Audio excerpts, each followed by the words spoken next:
Well, thanks everybody for coming out tonight. I appreciate it. The title of this presentation is Bikepacking, a Beginner's Guide. It was originally Bikepacking for Beginners. Same difference. But just real quick, who am I? So I know a lot of these type of presentations are people who've summited Kilimanjaro or hiked 1,000 miles in a day, or just done some crazy things. That is not me. I'm just a regular guy. I got into bikepacking a while ago, and but I think the knowledge that I've gained from all the trial and error, the stuff that I've been testing out, and all the research that I've been doing, I think it's going to really help you out. So I'm still a beginner myself. I consider myself a beginner, but I do know a little bit, I think, at this point. So hopefully you'll come out of here with some knowledge tonight. So you will notice that I have a QR code up there. That's why I wanted you to keep your phones on. If you're interested and willing to participate, I'm going to have a little interactive thing here in a second. But throughout the presentation, I'm going to have some QR codes. And some people love them, some people hate them. It's just if you want to or not. But I find it helpful, like if I want to get a little bit more information, so that's what they're there for. So they'll be scattered throughout the presentation a little bit. So let's go into what we're going to cover tonight. What are we going to cover? Okay, we're going to cover what is bikepacking. We're going to talk about what is, bikepacking versus bike touring. And we're going to talk about what you need. And I'm going to go over some gear vendors a little bit, because there are a lot. We're going to talk about shelters. We're going to talk about bikes. We're going to talk about packing your bike. What kind of trip do you want to do? Planning your route. Where to stay. Places to go. Food and nutrition, we'll just touch on that. Self-care and maintenance. References, inspiration, where to go next. And if we have time, which hopefully we will, I'll show you some slides from my Greenbrier River Trail adventure. Okay? So, I did mention the QR codes. So, I haven't done this in a presentation before, so hopefully this works. But if you are interested and would like to participate, and the more of you who participate, the better this will go. If you want to scan that QR, or you can go to that URL up there, I'm going to ask you a simple question, and I just really am looking for a one-word answer, okay? So go ahead and scan that if you can. Everybody good? Give you one more second. It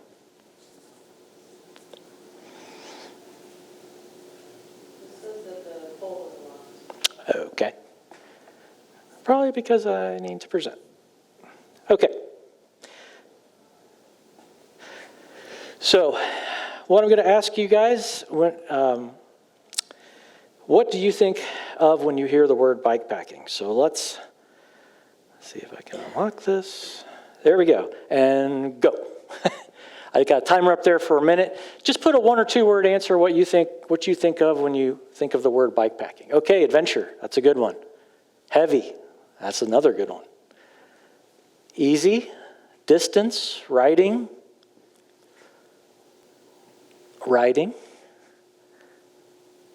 Locations, backpacking, uphills, that's another very good one. 30 more seconds. Soar, that's another very good one.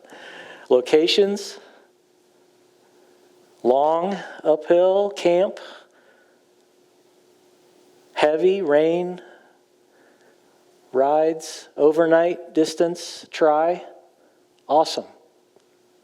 Any last words? Okay, that's great. Thank you guys for participating. I appreciate that. I just wanted to kind of get an idea of a kind of feel of what everybody thinks of when they think of bikepacking, because different people have different ideas of what it is, and So, thank you so much for participating in that. I really appreciate that. What is bikepacking? Okay, this is the really long definition from bikepacking.com. So I'm going to read it to you. Simply put, bikepacking is a mix of all-terrain cycling and backpacking. It evokes the freedom of backcountry hiking and travel off the beaten path, but with the added range, quicker pace, and thrill of riding a nimble bicycle. Bikepacking involves carrying the essential gear, and not much more, on an off-road capable bike for an overnight or multi-day ride. That could range from a full load with sleeping gear, a cooking kit, and food for camping, to a minimal kit with just the clothing and supplies you need to link shelters or hotels. It's all about pedaling further into places less traveled, both near and far, via single-track trails, gravel, and forgotten dirt roads, and connecting with vast landscapes, welcoming people, and diverse places encountered along the way. Or simply riding your bike generally off-road for more than one day. That's a lot easier to say, right? I think so. And that really explains it right there. Generally off-road, more than a day. Camping, maybe. Motels, maybe. Airbnbs, maybe. A lot of people ask me, well, what's the difference, Lance, between bikepacking and bike touring? Because bike touring has been around forever, right? That's nothing new. People have been doing this thing for a long time. And bikepacking is a little bit newer. It's just kind of a newer term. But typically, bikepacking is a shorter period, maybe just a few days. Maybe it's more off-road, so you're doing gravel or you're doing, single track with like a mountain bike or something like that. In a low traffic or traffic-free type of environment. And typically, but not always, it includes camping. While bike touring might be a longer period of weeks or months, mainly roads, but not always. And then people usually, when they go touring, they stay in hotels, nice places. A lot less stuff to carry sometimes. But again, I consider these interchangeable terms, really. Just kind of a different way of saying potato.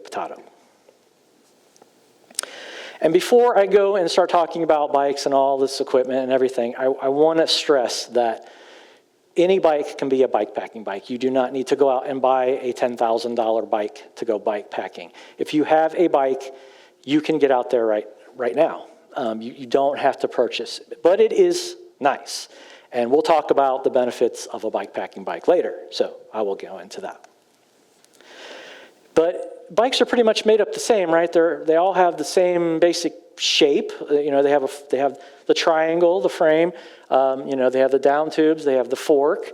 You have your handlebars and your seat. So your bike has a lot of places, no matter what bike you use, has a lot of places for storage, right?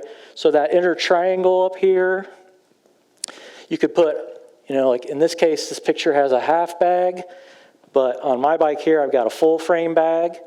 You can put things on your forks. You can put things on the down tubes. You can put them on the seat like I have here.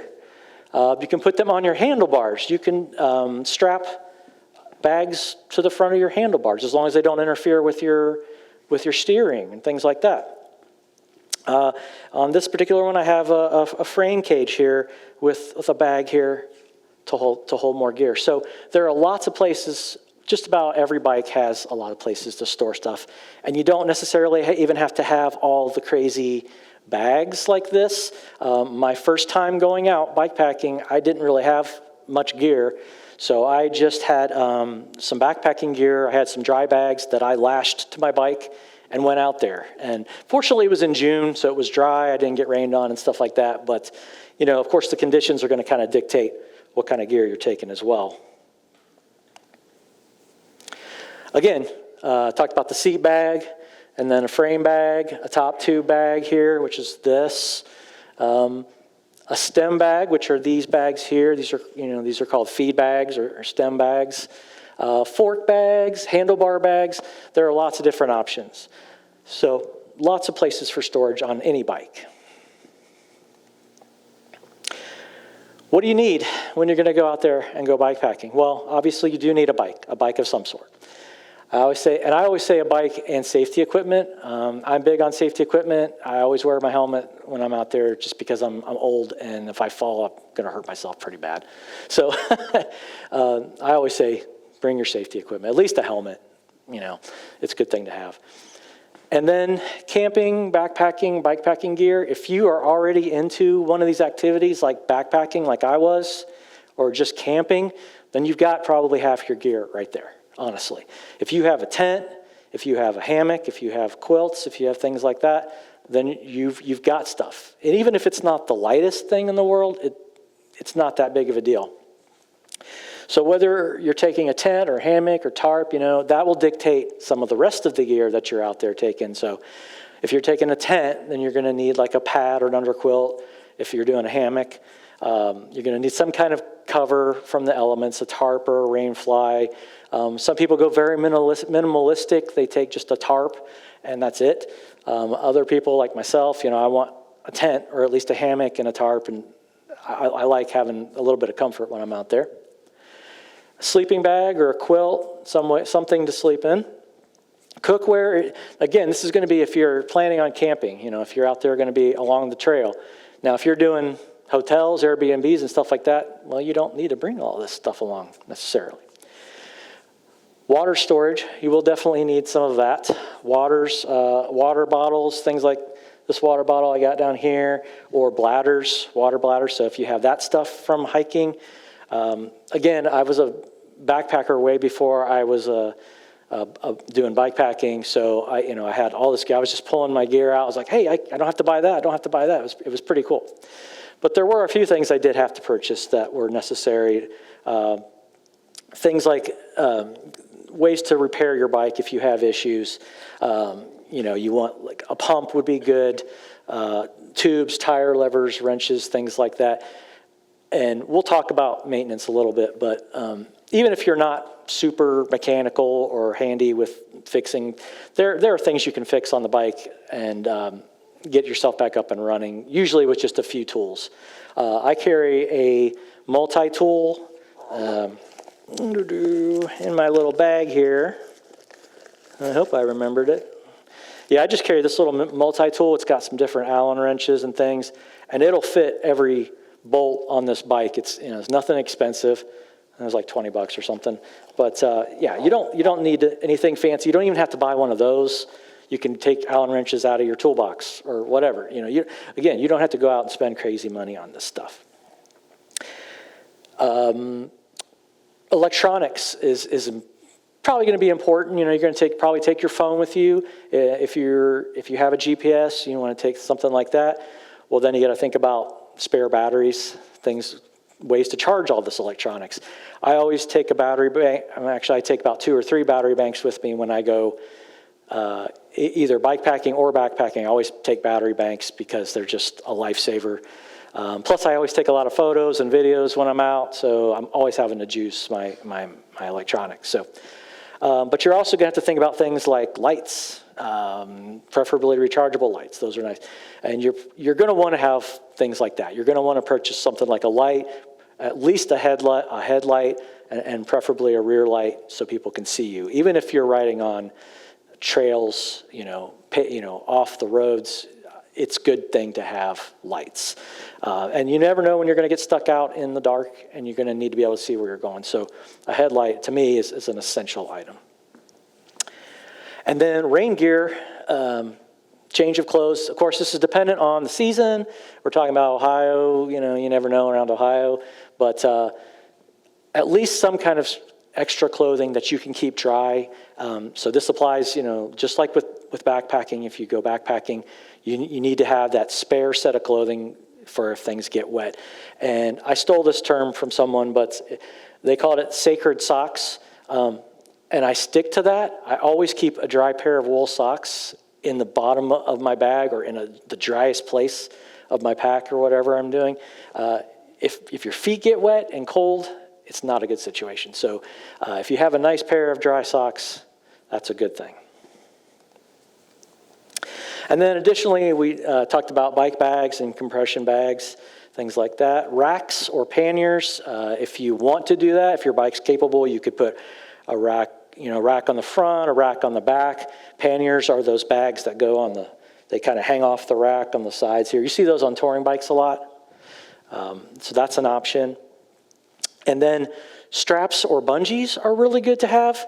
In this case, these are not voile straps, but they're called Titan straps.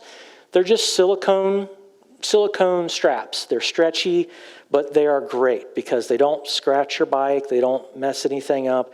They're really nice. You can buy them on Amazon for fairly cheap. I have some from Titan straps, and then I have some from State Bicycle. I think they had like a sale going, so I was like, I'll buy some more of those. But Always good to have those. And you can see how I strapped this down with the Titan straps to secure this to this cage that I have here. And so that keeps that from coming off the fork there. So those come in handy in millions of ways. So you can use those for everything. So they're great.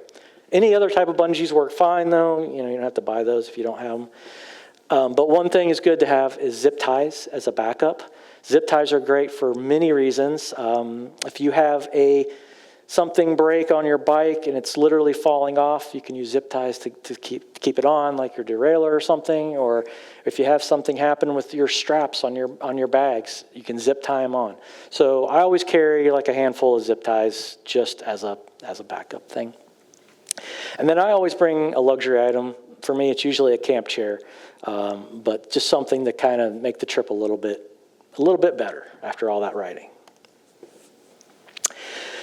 So I talked about gear vendors. There are literally hundreds of gear vendors out there. There are so many.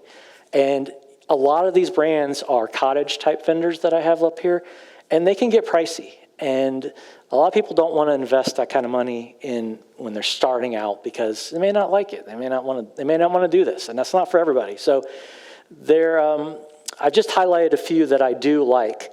Ortlieb, Ovea Negra, Revelate Designs, Rogue Panda, Swift Industries. This is Swift here. Surly has some bags. Again, you don't have to necessarily go out and buy these really expensive bags.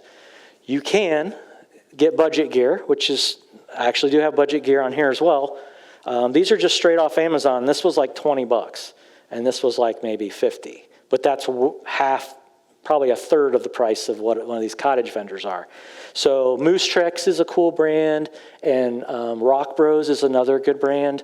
Rock Bros it's less expensive, but I consider it pretty decent quality. This is actually a Rock Bros seat bag, and it's fully waterproof. It's fully sealed, and it has worked great. And it was, like I said, it wasn't expensive, and it looks nice. I think it actually looks really sharp. So again, you don't have to go out and just drop all this money. You can even go to Walmart and get Ozark Trail dry bags, and again, lash them to your bike. Who cares what it looks like? You're not out there to impress anybody, right? So in this picture here, you can see what I did. This was my very first, not my very first bike. That was when I was 7. My first bike I bought in several years, which in 2020, I bought this Cannondale Catalyst for $150 in Columbus. And it was used. But I didn't know if I wanted to do this. I didn't know if I wanted to go bike packing. So I bought some Titan straps, and I lashed my Sea to Summit bag to my handlebars. It worked. It wasn't the coolest setup, and it didn't look the best, but it worked. And I took this thing on the Greenbrier River Trail and had a blast, and I really did. And after that adventure was what basically inspired me to go all in on this. And I'll talk about this bike and what happened with that. So we'll talk about shelters here for a little bit. Again, I keep reiterating this. If you're into backpacking and camping, then you probably have the gear already.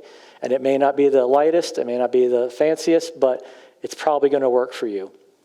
And if you're looking for a tent, like bikepacking specific tent, there are actually bikepacking specific tents now, which is kind of a racket in my opinion. Because really all it is the backpacking version, but they call it a bikepacking tent. And they do that.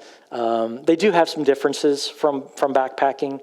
They have shorter poles, so they fit on your handlebars better.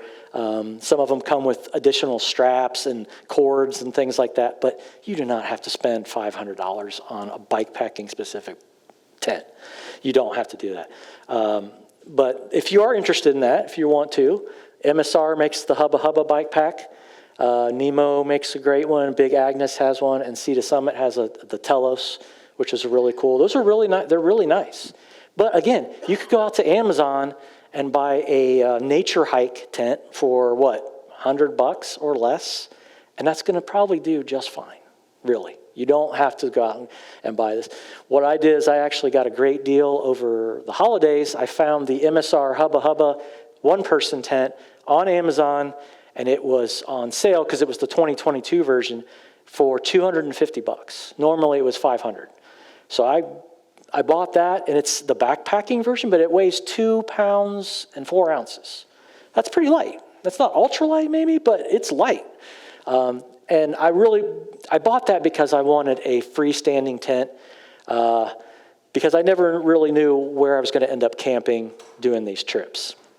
And we'll kind of talk about that once you get out there. But, you know, and if you're looking for non-bikepacking specific, Durston makes a really cool one. And then, Nature Hike Cloud Up. Yeah, so I mentioned the budget option. Or you can go really minimalistic. You can do a tarp with just some cords and maybe a pole. Or I did this past summer. I took my hammock out, and I did this up in Akron, the Cuyahoga Valley Trail, actually. Took my hammock out and strung it up. Beautiful summer night, you know, didn't even put my tarp up. But I use my hammock a lot for backpacking as well. So it's kind of, it just kind of depends on the situation, where I'm going to be. If I'm unfamiliar with the place, then I'm probably going to take a freestanding tent. Okay, so let's talk about bikes for a little bit. So if you are interested in getting a specific bike for bikepacking, then what I'm going to suggest is looking at something like this. Again, this is a Surly Bridge Club, this bike here. It's considered an all-terrain bike, which is basically just like a mountain bike, but can do roads and things like that as well. It has a steel frame. Steel is real. It also has multiple braze-ons, and what I mean by that is it has all kinds of places to put things on the frame. Of course, you can't see them because I have a full frame brag, but there are places here for cages and things like that. There are braze-ons up here. So I've attached this cage. I actually 3D printed this cage. I'm proud of that.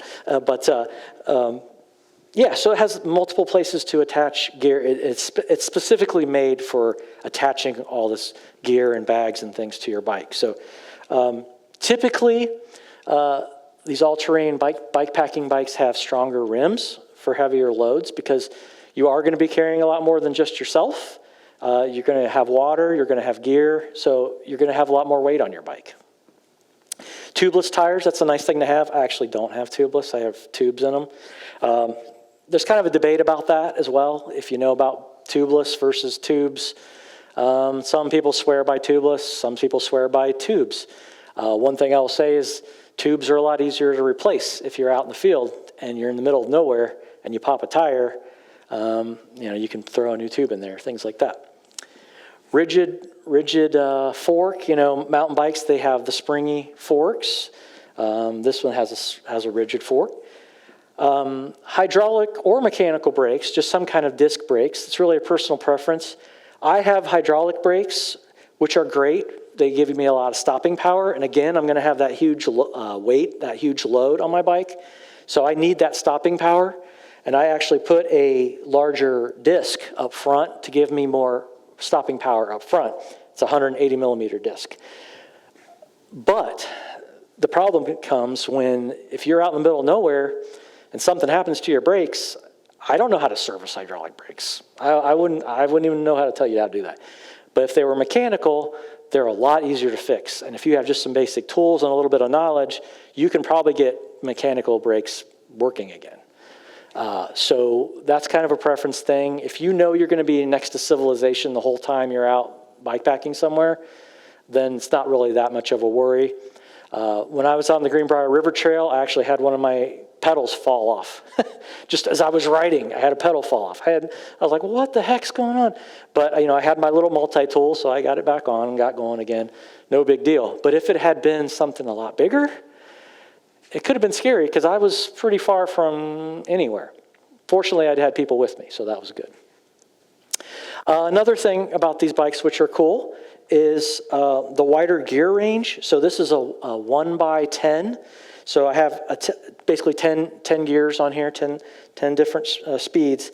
and it goes, you see this large cog. Well, that gives you a lot more power when the bike's a lot heavier. You're going uphill. You can shift way down into this gear and have a lot more ability to get around. So that's nice to have this larger cassette. That's what that's for.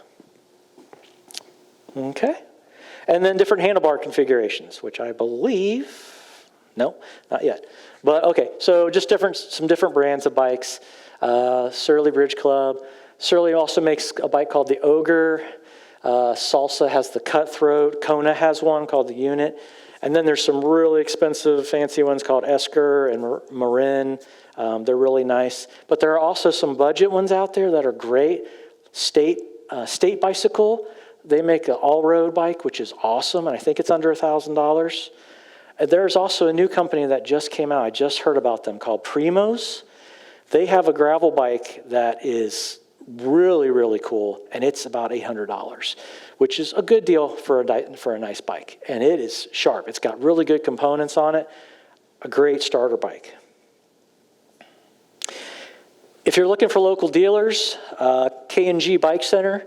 They have different locations, Kettering, Centerville, and Xenia. They carry Surly, Salsa, and a bunch of other brands.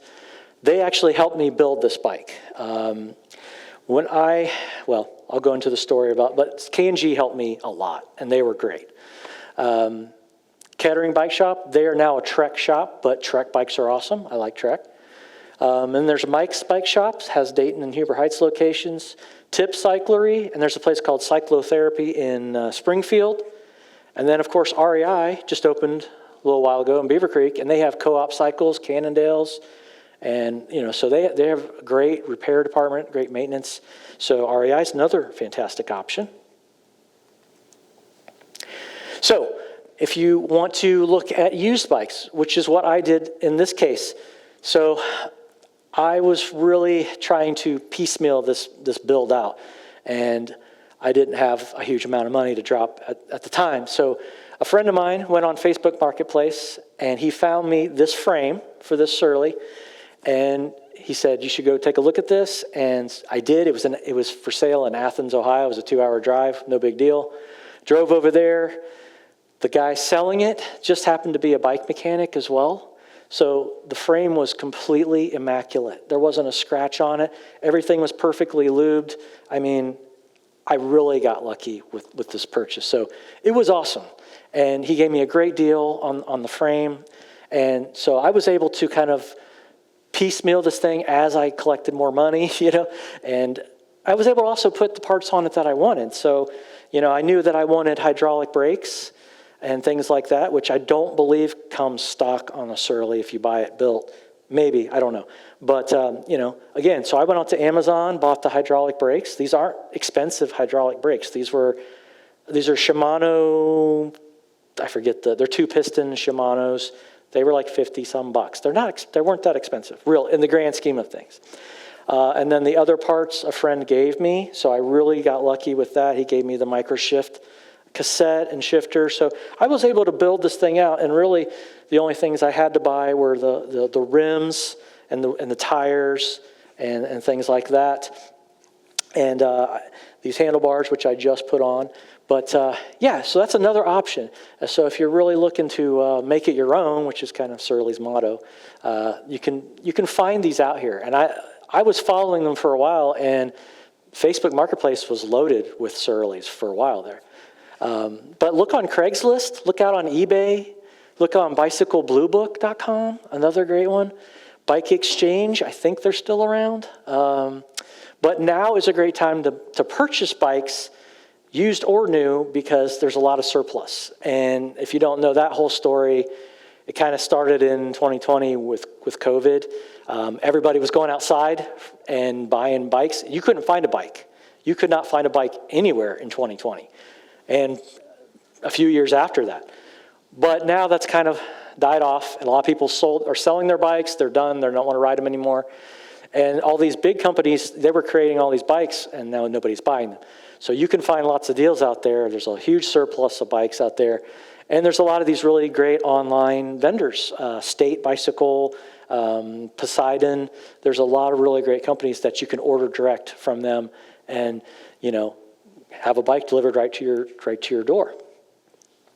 It's also a good idea to get a personal fitting. It's a good idea to do. But again, I think most places charge you for that, and that's just, you don't have to do that, but if you're interested, you can do that. I wanted to talk about the handlebars because people ask me, what are these? So these are some crazy bars that I actually just put on.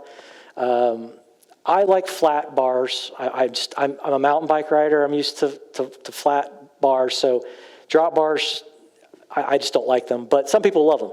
And really, it's just personal preference. Again, drop bars, flat bars, whatever you want to use. These are called alt bars or alternate bars. And Surly makes these. They're called the Moloko bars. And basically, they're kind of a hybrid. They're like flat bars mixed with drop bars because it gives me multiple hand positions. See, I can put my hands up on the horns there, but then I also have a little bit of a sweep so I can kind of get a more upright position, which is really critical. I noticed this past summer when I was doing longer rides with my flat bars, I was getting wrist pain, I was getting some shoulder, neck pain, and I kind of attributed that to the bars and my reach and things like that. So I'm hoping these will help. I have not ridden with these bars yet. But I also got some new grips. These are the ergon grips, and these kind of give you more padding with your hands. So you kind of rest your wrists on that. So, it's all preference, and it's all trial and error. So I'm literally just trying parts out, see if they work, see if they don't work. No big deal. Well, it is kind of a big deal, but testing them out and seeing what works and what doesn't. Okay, packing your bike. We're going to talk about considering your route. What do you want to do? Do you want to do a rough kind of ride, or do you want to just stick to smooth, paved paths? What do you want to do? Something you should think about. Again, you're going to have a lot of weight on your bike, so you want to pack heavy things low.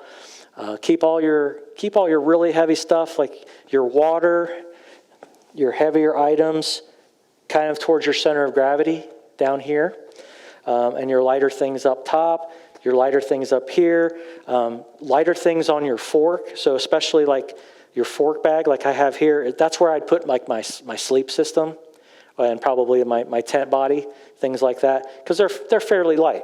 So that's not going to interfere with my handling of my bike so much. If I start putting really heavy stuff in here, it's going to throw off my physics. It could make things. It could cause you to wreck. It's that serious. So think about that when you're packing your bag.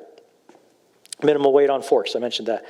Keep your front wheel visible. That's another really important thing. Be able to see your front wheel. That's when you know you've packed well. Don't impede your pedals. So remember, you're going to be pedaling a lot. Don't put anything down here that's going to stick out. It's going to cause you to maybe catch your pedals on things. Just seems obvious, but you never know. Keep your straps tight. So I talked about these Titan straps and these silicone straps. Make sure they're not flopping around. Make sure they're tight and secure. And I just kind of double them up like that, just so they're not flapping around, because they're really long. I could have bought shorter ones, but that's a thing to do too. But just make sure they're not flapping around. So keep them tight.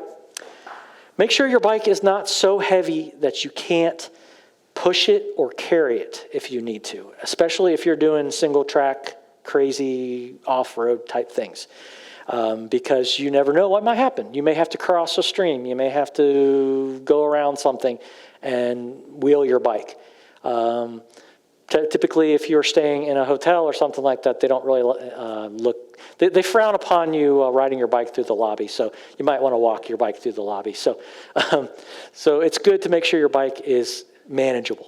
Plus, it's going to make your riding a lot better too, right? You don't want to be pedaling a motorcycle. That's not the point of this. And standover height is another thing. So that just basically means when you're standing over your bike and you're straddling it, make sure that it feels good and that it doesn't feel like you're too small or too large for you. Avoid gear outside of bags. You see this a lot for some reason. I don't know where this came from, but people are always like, clipping a cup or something to their bag, and they think that looks cool. That's really, I don't understand it. Why? Yeah, you can do it, but you may get caught on tree branches, you may get caught on stuff. So I say resist the dangle. Don't dangle stuff off your frame unless you want to, but I don't think it's a good idea. What kind of a trip do you want to do? Do you want to do paved, gravel, dirt, double track? Do you want to do single track? Do you want to do cross country, or do you want to do a mix? This is a photo from the Greenbrier River Trail, which is my first big bikepacking trip that I did, and it was flat. It was all crushed gravel. It looked like this the entire way. I think there may have been a mile or two of pavement, but that was it. But this is how it looked. It was crushed limestone. It was amazing. It was smooth. It was a wonderful ride. So, kind of consider that. What am I going to be riding? And do I need slick tires? Do I need a little bit knobbier tires because I need some grip? Gravel, it's kind of good to have things like that. And if you're going to do single track, if you're going to be doing dirt and really crazy things, well, then you want to consider getting really aggressive with your tires and things like that. You guys, well, maybe you can read that, but I stole this from Bikepacking Roots, but it's just kind of a chart that shows different routes and what your typical speeds might be. Really all I say is, where do you not want to ride? I know I don't want to go up and down all these hills. I know I don't want to go over roots and rocks. Think about your route and think about your abilities. Think about, and also factor in your bike weight, things like that. So yeah, it may sound really easy to go 40, 50, 60 miles on a paved path in a day. Maybe you're used to that, riding your bike unloaded, but as soon as you get this thing out there with all this gear on it, you're going to be like, whoa, okay. And you might need to make contingencies for that. But, typically, if you're on pavement, your average moving speed might be, if you're a novice, it may be 8 miles per hour.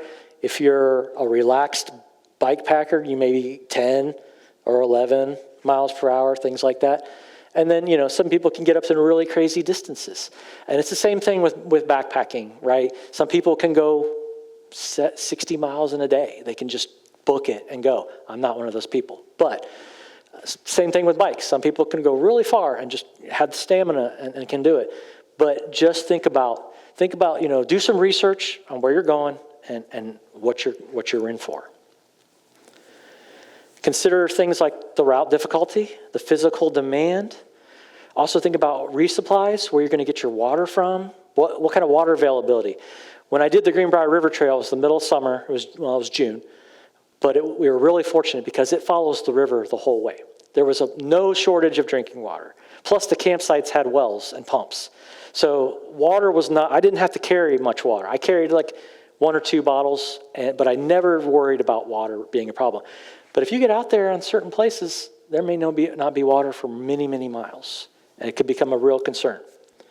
So I always say, I skipped the camp availability. Think about where you're going to be camping if you're camping. Think about where are the campsites, where are places that are legal. We're going to talk about camping a little bit more here, but legally and safely.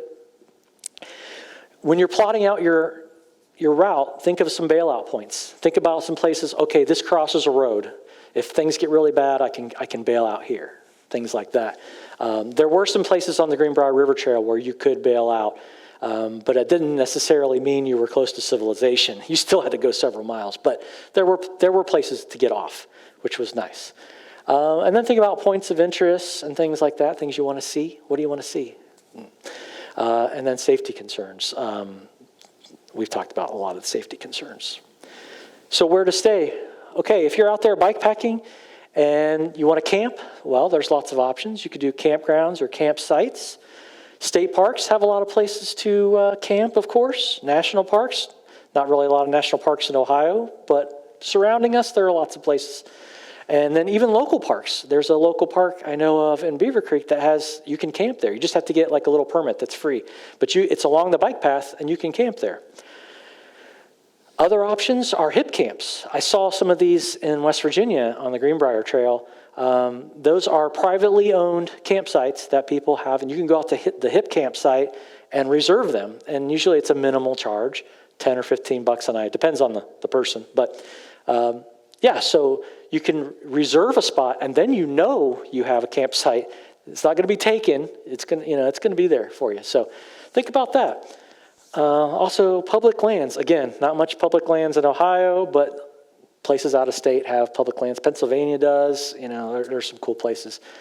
Airbnbs. So if you don't want to camp, Airbnbs, hostels, or hotels and motels.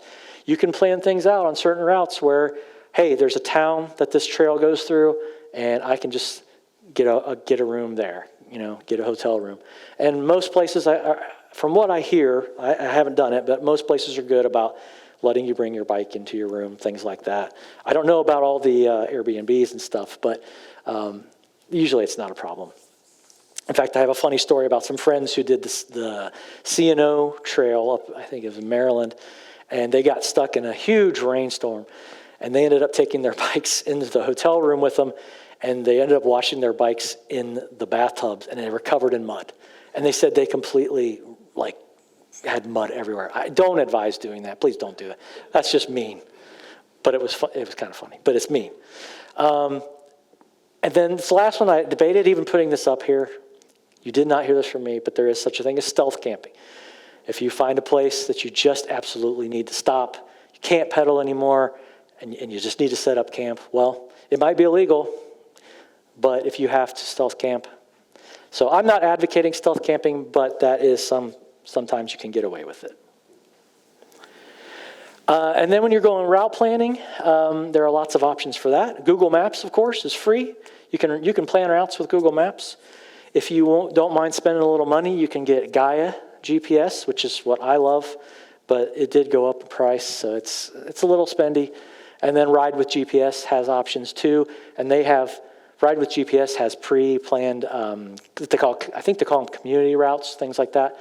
So pre-made routes that you can follow and say, oh, this is somebody bike packed this, and they gave you all the campsites and everything. And then for booking apps, Airbnb and HipCamp, which we talked about. So some places to go, the Greenbrier River Trail, which I'll talk about a little bit here at the end, the Great Allegheny Passage Trail, the Gap Trail. I did a little tiny section of that this past summer. I was up in Pennsylvania, and holy cow, it's awesome. It is so neat. Again, follows the river, but you go along the rapids, you go through really cool towns. Ohiopyle is a really neat town in Pennsylvania. I want to do that whole trail this year, the Gap Trail, so that is on my list to do this summer. The C&O Canal Towpath is another one. The Ohio to Erie Trail, it's right here in Ohio. It goes from north to south. It goes, I think, Cleveland, Cincinnati, right? The only thing that I've seen and heard with the Ohio to Erie Trail is places to camp are kind of sparse. And that's what I hear. So you have to kind of really do the logistics on that, on where you're going to stay, but it's doable, for sure. Pine Creek Gorge, that's another one on my list for this summer. It's the Pennsylvania Grand Canyon. It's supposed to be really cool. And all these routes that I'm showing you they're old rail trails. So again, the Greenbrier Trail was completely flat. It had a 1% grade. You don't even feel a 1% grade. So it's flat and smooth and feels great. And I love these old rail trails because they're flat and they're nice and not a lot of hills and things. So, but if you want to get really, really crazy, there's something I learned about this past summer called the Snallygaster 200, which goes through West Virginia and Maryland. And if you go out to bikepacking.com, it'll tell you about that. But apparently that is a real fun one. Like single track, hard, really difficult. But if you're into that kind of thing, and I think it's called 200 because it's 200 miles, so the Snallygaster 200. But yeah, I probably won't be doing that one anytime soon. Food and nutrition, we'll go real quick. Backpacking meals. If you are a backpacker, then you know this stuff already. Mountain House, Peak Refuels, things like that. rehydratable. Homemade meals, if you don't like the freeze-dried stuff, make your own stuff. Trail charcuterie, right? You can even go to restaurants along the way. If you're on a path that goes through a bunch of towns, you can plan it out, lunch, dinner, breakfast, whatever, or just pack a certain lunch or breakfast and then do dinner in a town. We did that in West Virginia on the Greenbrier Trail. There's a place called Jacob's Ladder. Jacob's Ladder? Something like that. But it's literally a general store right next to the path, between the path and the river, and they had everything. Burgers, beer, pop, or soda, however you say it.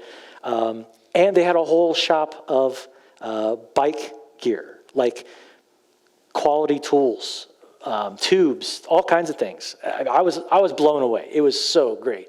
It was like an oasis when it was like 85 degrees out, right? And you see this place, you're like, okay, I'm getting a burger. That's it. Yeah, so it was awesome.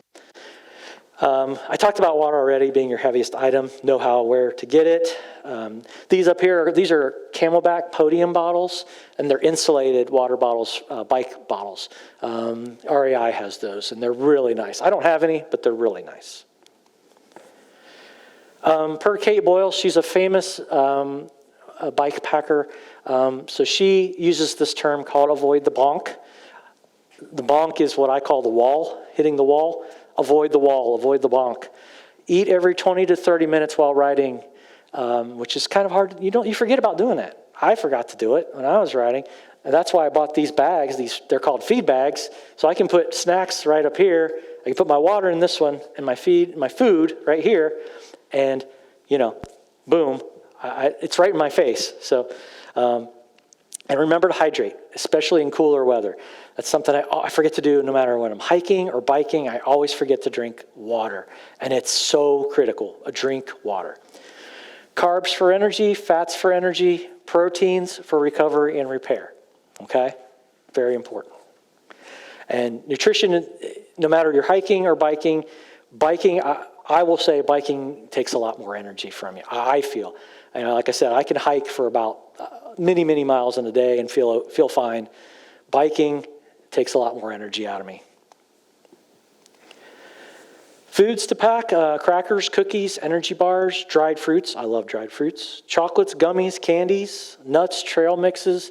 Scratch, this is a really good mix. It's a hydration mix, and REI sells that too. I'm not sponsored by them or anything, but they are really good. And then Noon tablets are fantastic because they're light, and they're like little Alka-Seltzer tablets you drop in your water. Liquid IV is another one that I love. All good stuff. Just a little bit of self-care and maintenance when you're out there. Consider others' pace. If you're going in a group, go as slow as the slowest rider, okay? Don't leave anybody behind. It's the same thing I say with backpacking. Consider who you're riding with. Consider who you're with. And, that person may be struggling if you're taking them out there. So consider everybody's pace. Stop when you need to. So it's not a bad thing to stop whenever you feel like you need to stop, okay?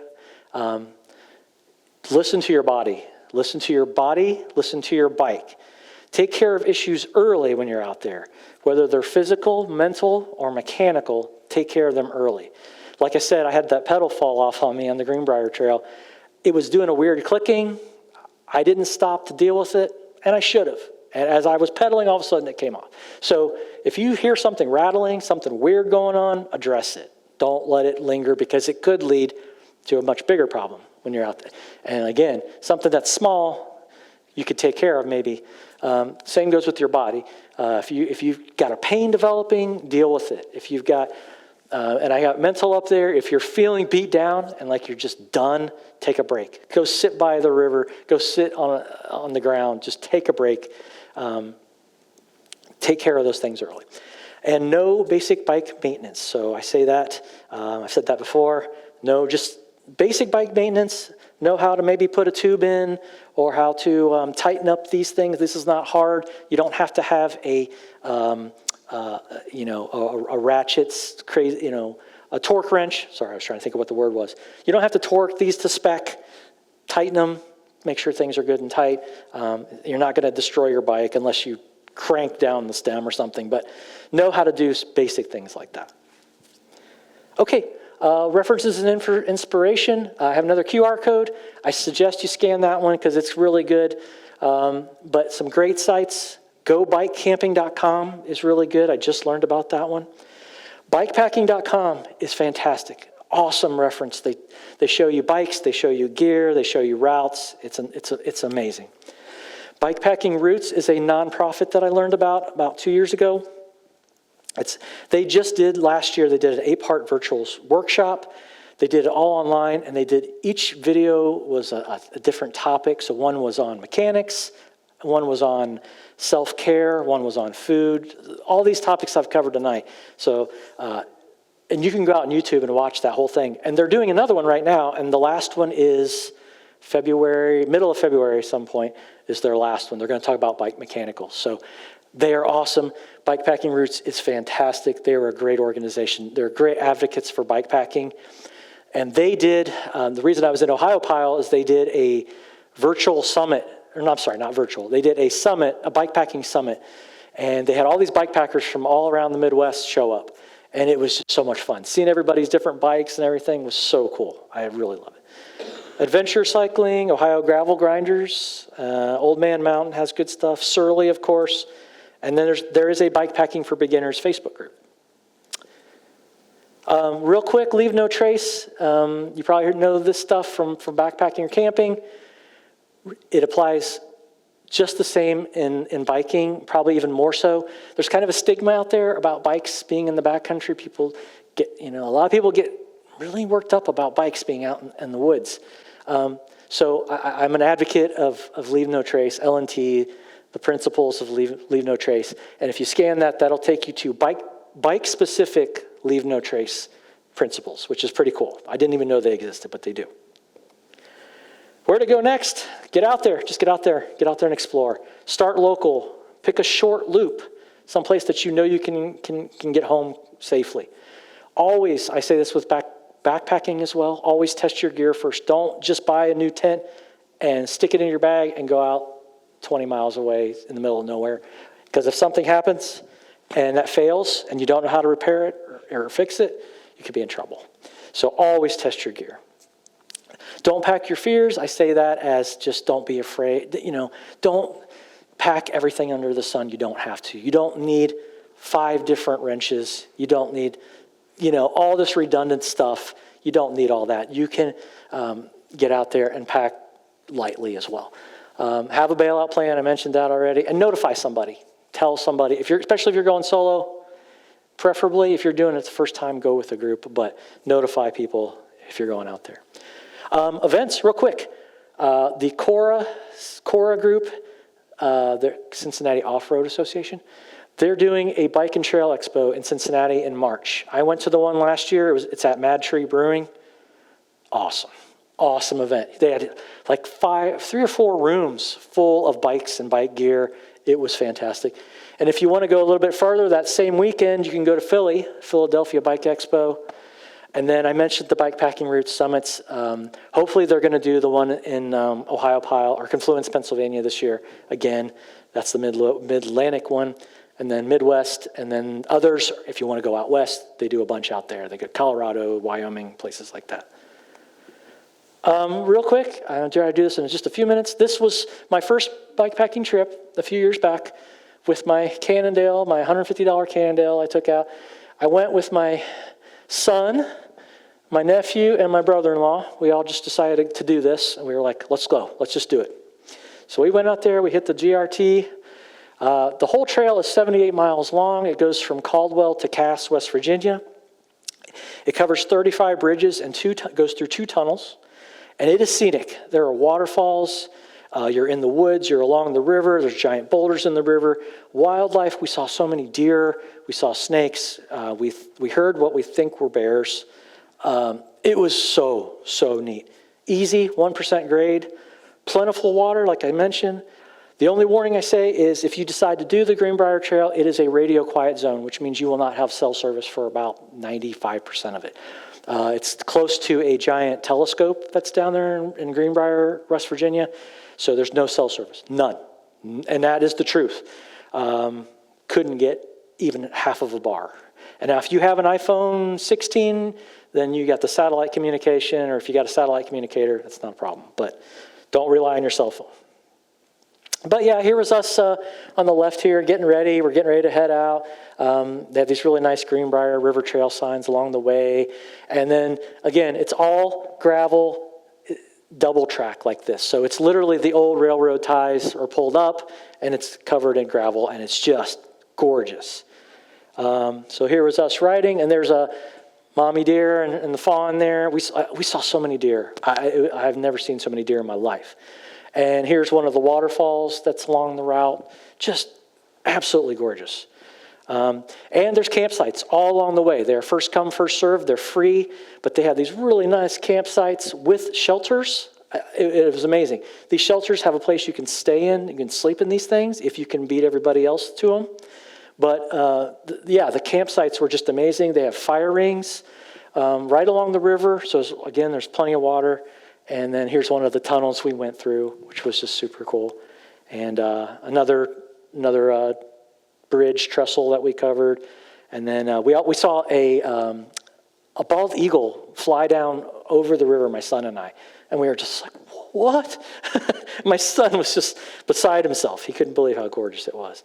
They even have stations along the trail with tools to repair your bike if you can. And then there are these mile markers. Every mile there's a marker, which is really nice. You don't need a GPS or anything. You know exactly your mileage. Every mile you see these markers, which was... My son didn't like that so much because he was like, really, we have 15 more miles to go? But yeah, I don't know if he's ever going to go bikepacking with me again. But yes, so that's it. Thank you so much for coming out. I appreciate it.